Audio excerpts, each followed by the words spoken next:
ప్రభా, గుండె ధైర్యం చేసి ఈ ఉత్తరం రాస్తున్నాను. అణుచుకోలేక రాసేస్తున్నాను. నువ్వంటే నాకు చాలా ఇష్టం. నువ్వు లేనిదే బతకలేను. నువ్వు నాకు కావాలి. కోపం వచ్చిందా? అసహ్యించుకుంటున్నావా? అవును. నువ్వు అందమైన దానివి. నువ్వు తెలివైన దానివి. నీకు నేను ఏ విధంగానూ యోగ్యుని కాను. నీ చిటికెన వేలు ముట్టుకోవడానికి గూడా నాకు అర్హత లేదు. కానీ ఏం చెయ్యను? నిన్ను ప్రేమిస్తున్నాను. ప్రేమిస్తున్నానని నీకు చెప్పలేకుండా ఉండలేను. చెబితే నువ్వు ఇక నా జీవితంలో నాతో మాట్లాడలేకపోవచ్చు అని, నన్ను చూడలేకపోవచ్చు అనని భయపడుతూనే చెప్పేస్తున్నాను. నువ్వు నన్ను ప్రేమిస్తావనే ఆశ లేదు. అమ్మో! అంత పెద్ద ఆశే? అయితే ఎందుకు చెప్పావని అడుగుతావేమో. దాచుకోలేకపోయాను.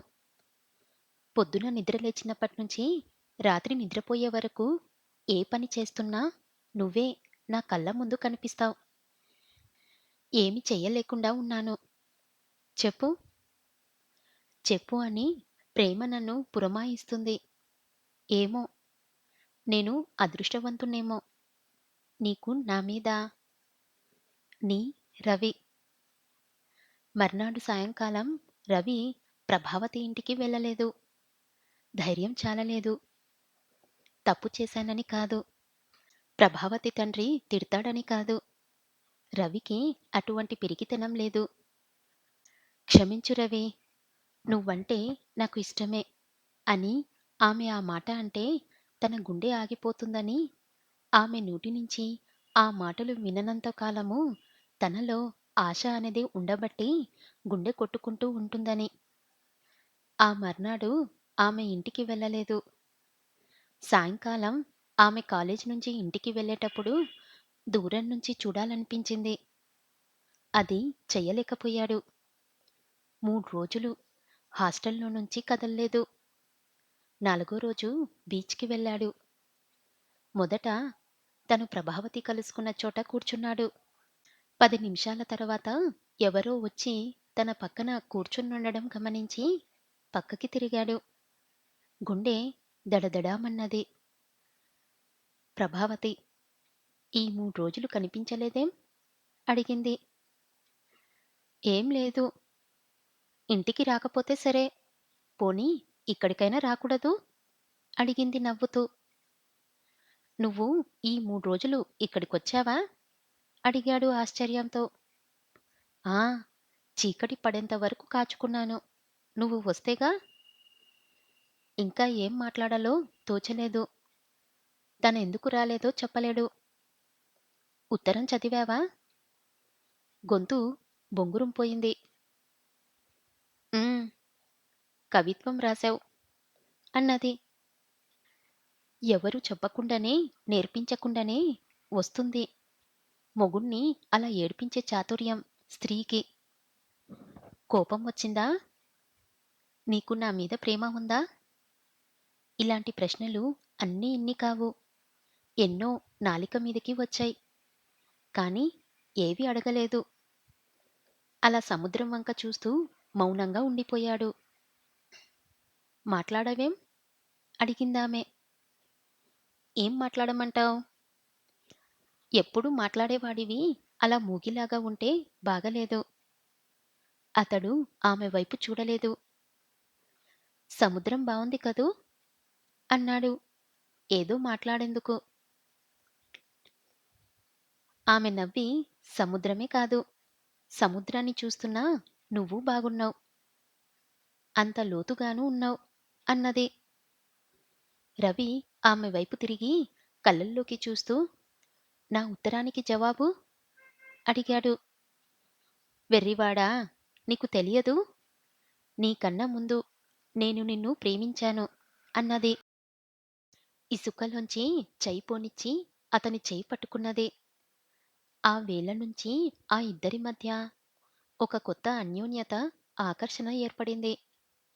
ఇద్దరు కలిసి సినిమాలకి వెళ్ళేవాళ్ళు, బీచ్‌కి వెళ్ళేవాళ్ళు, తిరిగేవాళ్ళు. తిరుబడి అయిన సమయాలు ప్రభావతి ఇంట్లో గడిపేవాడు. రవి ఎప్పుడు వస్తాడా అని కాచుకునుండేది ప్రభావతి. ఆ ఏడు ఇద్దరూ పరీక్షలు తప్పారు. చదువు మీద దృష్టి ఉంటేగా తన కూతురి మధ్య, రవి మధ్య కలుగుతున్న ఆ ఆకర్షణ, అన్యోన్యత చూసి ప్రభావతి తండ్రి సంతోషించాడు. ఇద్దరు పరీక్షలు తప్పినా కోపగించుకోలేదు. నవ్వుకున్నాడు. రవితో మాట్లాడవలసిన సమయం వచ్చిందని గ్రహించి, ఒకరోజు రవి రాగానే, "నీతో మాట్లాడాలోయ్, నా గదికి రా" అని పిలిచాడు. రవి కొంచెం జంకుతూనే ఆయన గదిలోకి వెళ్ళాడు. "నీ విషయము, ప్రభా విషయం చర్చించడానికి రమ్మన్నాను. నాకు ఒక్కతే కూతురు. దాని బాగోగులు కనిపెట్టవలసిన బాధ్యత నాకున్నది" అన్నాడు సుందరామయ్య. రవి తల ఊపాడు. "మీ ఇద్దరూ చాలా చనువుగా ఉంటారు. అలా ఉండటం నాకు ఎటువంటి అభ్యంతరము లేదు. కానీ ఆ చనువు ఎటువంటిది? ఉత్త స్నేహమేనా అని తెలుసుకోవాలి" అన్నాడు. ఆయన రవిని సూటిగా కళ్ళల్లోకి చూస్తూ. చెప్పడానికి సిగ్గుపడ్డాడు రవి. తల వంచుకునే, "ప్రభ అంటే నాకు చాలా ఇష్టం. ప్రభకి కూడా నేనంటే చాలా ఇష్టం. మీరు అంగీకరిస్తే మేము వివాహం చేసుకుంటాము" అన్నాడు. అనేసి మొహం ఇంకా కిందికి వంచుకున్నాడు. చెమట పట్టింది. సుందర్రామయ్య నవ్వాడు. పెద్దగా నవ్వాడు. "రవి, నీకెన్నేండ్లు" అడిగాడు. 19. ప్రభకి 17 ఇంత చిన్న వయసులో పెళ్లి గురించి ఆలోచించడం మంచిది కాదేమో. మాకు కావాల్సింది ఏమిటో తెలుసు. ఇంకా 4 మారము అన్నాడు రవి. నిజమే అయి ఉండవచ్చు. కానీ నేను ఉద్యోగం చేయవలసిన అవసరం లేదు. తెలుసు. నీకు ఆస్తి ఉందని చెప్పావు. అయినా రవి, జీవితాంతము ఉండవలసిన ఒక శాశ్వత బాంధవ్యాన్ని ఏర్పరుచుకునేందుకు నీకు వయసు చాలదు. సిన్సియర్‌గా లేవని కాదు. ఈ వయసులో ఆ సిన్సియారిటీకి లోతుండదు. నా మాట విను. ప్రభ మీద ఇష్టముండి పెళ్లి చేసుకోవాలన్న సదుద్దేశంతో నువ్వు చనువుగా, అన్యోన్యంగా ఉన్నంత కాలం మీ స్నేహానికి నేను అభ్యంతరం చెప్పను. నువ్వు బిఏ పూర్తి చేశాక పెళ్లి విషయం ఆలోచించవచ్చు. మీ అక్కని, బావని కూడా అడగవచ్చు అన్నాడు సుందర్రామయ్య. అలా వాయిదా వేయడం రవికి ఏమాత్రం నచ్చలేదు. వెంటనే ఆ రోజునే ప్రభాని తన దానిగా చేసుకోవాలనిపించింది. తను పట్టుబట్టి ప్రయోజనం లేదని, వెంటనే పెళ్లి చేసుకోవడానికి సుందర్రామయ్య అనుమతి ఇవ్వడని తెలుసు. సెలవులకి రవి బెజవాడ వెళ్ళాడు. పరీక్ష తప్పినందుకు అతని బావ నవ్వాడు. మంచిదే అయింది. కాస్త అహంకారం తగ్గుతుంది. మరీ తెలివైన వాణ్ణనే గర్వం ఎక్కువ అయింది ఈ మధ్య అన్నాడు. రవికి పెళ్లి చేస్తే తన బాధ్యత తీరుతుందనే చింత పట్టుకున్నది అతని అక్కకి. మద్రాసులో ఒంటరిగా ఉంటున్నాడు. మళ్ళీ మద్రాసుకే వెళ్తానంటున్నాడు. ఏ ఆడపిల్ల వల్లనో పడతాడో అని ఆమె భయం. రేపు సెప్టెంబర్‌లో పరీక్షకి వెళ్తావా? అడిగింది. అవును. తర్వాత లా చదువుదామని ఉంది. అయితే మళ్ళీ కాలేజీ చేరినంత వరకు నువ్వు ఇక్కడే ఉంటావా? హుహు. మద్రాసుకే వెళ్తాను. ఎందుకు? అక్కడేం చేస్తావు? కాస్త విసుగ్గా అడిగింది అక్క. ఇక్కడ ఏం తోస్తుంది? స్నేహితులందరూ అక్కడే ఉన్నారు. సరే, పెళ్లి విషయం ఏమైనా ఆలోచించావా? ఎందుకు? ఎదురు ప్రశ్న వేశాడు రవి. ఎందుకేమిటి? పెళ్లి చేసుకోవా? పెళ్లి చేసుకోవాలనే నిర్బంధమేమున్నది? పెళ్లి చేసుకోకపోతే జైల్లో పెట్టరుగా? అన్నాడు రవి నవ్వుతూ. ఒంటరిగా ఉంటున్నావక్కడ. నువ్వు లా కాలేజీలో చేరేలోగా పెళ్లి చేసుకుంటే, ఇప్పుడు నీకు ఆ తొందర ఎందుకు వచ్చింది? అడిగాడు రవి నవ్వుతూనే. మన పక్కింట్లో ఉన్న కామరాజు పెద్ద అమ్మాయి శారద. శారదా అడిగాడు రవి. 5వ ఫారం చదువుతుంది. 15 ఏండ్లు మొన్ననే నిండాయి. చిన్నప్పట్నుంచి నువ్వంటే వాళ్ళకి చాలా ఇష్టం. నువ్వు చాలా తెలివైన వాడివని, వృద్ధిలోకి వస్తావని కామరాజు గారి అభిప్రాయం. ఆయన భార్య అడిగింది. ఏమని? కొంటెగా అడిగాడు రవి. ఏమని అడుగుతారా? వాళ్ళ అమ్మాయిని ఇస్తామని. పాపం ఆ అమ్మాయి ఇష్టాయిష్టాలతో నిమిత్తం లేదన్నమాట. బావుంది. ఆ అమ్మాయికి ఇష్టం లేకపోతే మాటలు ఇంతవరకు ఎందుకు వస్తాయి? మద్రాసు వెళ్ళిన తర్వాత ఆ పట్నవాసపు తళుకులలో దాన్ని నువ్వు మర్చిపోయావేమో కానీ అది నిన్ను మర్చిపోలేదు. నన్ను మర్చిపోవడానికి వీల్లేని మహోపకారం ఏం చేశాను ఆ అమ్మాయికి? అడిగాడు వెటకారంగా రవి. ఉపకారం చేయాలా ఏమిటి? ఆడపిల్ల మర్చిపోకుండా ఉండడానికి? ఒకసారి చిన్నప్పుడు ఎప్పుడో కృష్ణానదిలో పడవ షికారికి తీసుకెళ్ళావట. వాళ్ళ ఇంట్లో బాదం చెట్టు ఎక్కి బాదం కాయలు కోసి ఇచ్చేవాడివట. లెక్కలు చెప్పేవాడివట. 1, 2 కాదు. ఇలాంటివి ఎన్నో మనసులో ఉన్నాయి ఆ పిల్లకి అన్నది అతని అక్క. అక్కయ్య, పాపం ఆ అమ్మాయిలో మీరంతా కలిసి ఇటువంటి ఆలోచనలు కలగజేశారు కదూ? అడిగాడు రవి కోపంగా. ఇటువంటి ఆలోచనలు ఒకళ్ళు కలగజేయాలా ఏమిటి? వాటంతట అవే వస్తాయి. నేను శారదని పెళ్లి చేసుకోను. ఎందువల్ల? నేను ఇంకో అమ్మాయిని ఇష్టపడ్డాను. ఎవరేమిటి? ఎవరితో ఆంగ్లో ఇండియన్ కాదు కదా! ఆమె గుండె దడదడలాడింది. పేరు ప్రభావతి. ఇంటర్ చదువుతుంది. తండ్రి వకీలు. ఒక్కతే కూతురు అంటూ తన గదిలోకి వెళ్ళి నిమిషంలో తిరిగి వచ్చి అక్కకి ప్రభావతి ఫోటో ఇచ్చాడు. తనని అడక్కుండా, తనకి చెప్పకుండా ఒక అమ్మాయిని ప్రేమించినందుకు, పెళ్లి చేసుకోవడానికి నిర్ణయించుకున్నందుకు అతని అక్కకి కాస్త ఈర్ష్య కలిగినా అణుచుకొని పిల్ల బావుంది అన్నది. అంతలో గదిలోకి బావ వచ్చాడు.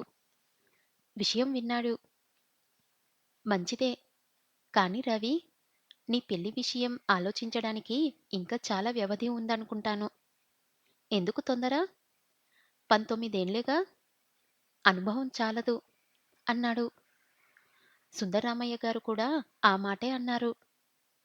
ఎవరైనా అంటారు. రవి అక్క కస్సుమని లేచింది. ఎందుకు చాలదు? మీరు ఎన్నేళ్లకి పెళ్లి చేసుకున్నారేమిటి? 20 ఏండ్లకేగా. మా నాన్న 17 ఏండ్లకి చేసుకున్నాడు అంది. రోజులు మారుతున్నాయి. అంత చిన్నప్పుడే పెళ్లి చేసుకోవడం మంచిది కాదు. అభిరుచులు, అభిప్రాయాలు స్థిరపడకముందు అన్నాడు అతని బావ. ఆ పిల్లని మేము చూడనైనా చూడనక్కర్లేదా? అడిగింది ఆమె క్రోశంగా. అదేమిటి అక్కయ్య అలా అంటావ్? ఎందుకు చూడవు? అన్నాడు రవి. ఆ సాయంకాలం బజార్లోకి వెళ్తూ పక్కింటి వైపు చూశాడు. వరసలో పూలు కడుతూ కూర్చున్న శారద కనిపించింది. పలకరింపుగా చిన్నగా నవ్వాడు. శారద కూడా నవ్వి ఇంట్లోకి వెళ్ళిపోయింది. శారదని, ప్రభావతిని మనసులో పోల్చి చూసుకున్నాడు. శారద ఎర్రగా, నాజుగ్గా ఉంది. పెద్ద కళ్ళు, శాంత స్వభావం ఆ కళ్ళల్లో గోచరిస్తుంది. చలాకీగా, చురుకుగా కనిపించదు. తను హాయిగా, తేలికగా నవ్వినా, చకచకా నడిచినా, గొంతెత్తి మాట్లాడినా, సూటిగా ఎవరి కళ్ళలోకైనా చూసినా, తనలో ఆడతనం పోతుందేమో అనుకుంటున్నట్లుంటుంది. ప్రభావతి అలా కాదు. పకపకా నవ్వుతుంది. గంతులు వేస్తుంది. కళ్ళల్లోకి చూసి మాట్లాడుతుంది. తనకి శారద భార్యలా ఎలా సరిపోతుంది? తనతో జీవితాంతం ఎలా పంచుకుంటుంది? నీరస పెట్టేస్తుంది. తన బతుకులో నవ్వు లేకుండా చేస్తుంది. ప్రపంచ భారమంతా తన భుజాల మీద మోస్తున్నట్లు ఉంటుంది శారదతో జీవితం. కొందరు అలాంటి వాళ్ళు ఉంటారు. వాళ్ళ తత్వమే అంత. అది వాళ్ళ తప్పు కాదు. తన నైజానికి ఆమె నైజానికి సరిపోదు. ఇక శారదను గురించి ఆలోచించి ప్రయోజనం లేదనుకున్నాడు. సెలవులే కదా! బెజవాడ వచ్చి ఓ వారం రోజులుండి వెళ్ళమని ప్రభావతికి ఉత్తరం రాశాడు రవి. దానికేం, వెళ్ళాలని ఉంటే వెళ్ళు అన్నాడు ఆమె తండ్రి. తను ఏ రైల్లో వస్తున్నది రవికి ఉత్తరం రాసింది ప్రభావతి. రవి సంతోషం పట్టుకోలేకపోయాడు. ప్రభావతిని ఎక్కడెక్కడికి తీసుకెళ్ళాలి? ఏమేమి చూపించాలి? ఆమెని చూసి అక్కా, బావ ఏమంటారు? ఇటువంటి ఆలోచనలతో ఎగ్జైట్ అయ్యి ఏమి తోచక అటూ ఇటూ తిరుగుతూ గడిపాడు 2 రోజులు. మూడో రోజు స్టేషన్‌కి వెళ్లి ప్రభావతిని జట్కాలో ఇంటికి తీసుకొచ్చాడు.